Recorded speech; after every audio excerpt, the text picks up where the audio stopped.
અમદાવાદની મહિલા પર હિંમતનગરના માર્બલ વેપારીએ આચર્યું દુષ્કર્મ, પોલીસે ફરિયાદ પણ ન લીધી. સાબરકાંઠા જિલ્લાના હિંમતનગરમાં માર્બલનો વ્યવસાય કરતા એક વ્યક્તિએ મહિલા સાથે મિત્રતા કેળવીને મરજી વિરુદ્ધ શારીરિક સંબંધ બાંધીને ધમકી આપી હોવાની ઘટના સામે આવી છે. પરંતુ હિંમતનગરની સિવિલ હોસ્પિટલમાં મેડિકલ ચેકઅપના આધારે તબીબી રિપોર્ટ કર્યો હોવા છતાંય પોલીસે રાજકીય દબાણમાં આવીને મહિલાની ફરિયાદ નહીં નોંધીને તેને આખો દિવસ ધક્કે ચડાવી હતી.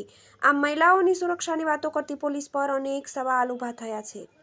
આ સમગ્ર બનાવની વિગતો એવી છે કે અમદાવાદમાં રહેતી એક 28 વર્ષીય મહિલા ટાઇલ્સની ખરીદી કરવા માટે હિંમતનગર સ્ટાર સિટી સિનેમા પાસે આવેલા સપના માર્બલમાં ગઈ હતી. ત્યારે તેનો પરિચય સપના માર્બલના માલિક રામનિવાસ કાબરા સાથે થયો હતો. ત્યારબાદ તેણે મહિલા સાથે મિત્રતા તેમજ પારિવારિક સંબંધ કેળવ્યો હતો અને તે અમદાવાદ આવતો ત્યારે મહિલાનો સંપર્ક કરતો હતો. ગત તારીખ 21મી નવેમ્બરે મહિલા રામનિવાસ કાબરાને મળવા માટે ગઈ હતી, જ્યાં તેની ઓફિસમાં તેણે જમવાનું મંગાવ્યું હતું અને બાદમાં રામનિવાસે તેને કારમાં ડ્રાઈવ માટે જવાનું કહ્યું હતું. બંને વચ્ચે મિત્રતા હોવાથી મહિલા તેની સાથે કારમાં ગઈ હતી અને જ્યાંથી તે હાઈવે પર આવેલી ઋષભ હોટલમાં લઈ ગયો હતો, જ્યાં મહિલા તેની સાથે જવાની ના કહેતા તેણે થોડીવાર બેસવાની વાત કરી હતી. પરંતુ હોટલના રૂમમાં રામનિવાસે મહિલા સાથે શારીરિક સંબંધ બાંધવાની વાત કરી હતી. જોકે મહિલાએ તેને ના કહીને બહાર જવાનું કહેતા રામનિવાસે તેની સાથે બળજબરી કરીને સંબંધ બાંધીને મહિલા મોતીપુરા બસ સ્ટેશન પર ઉતારી દીધી હતી.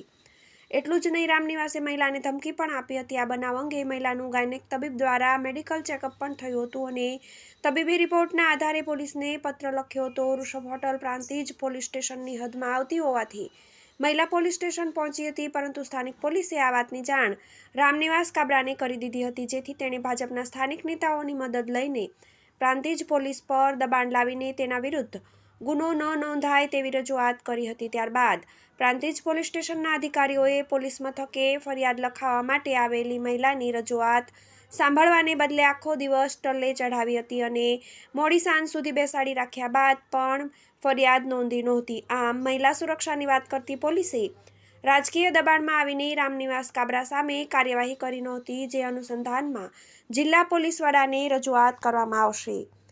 TV18 news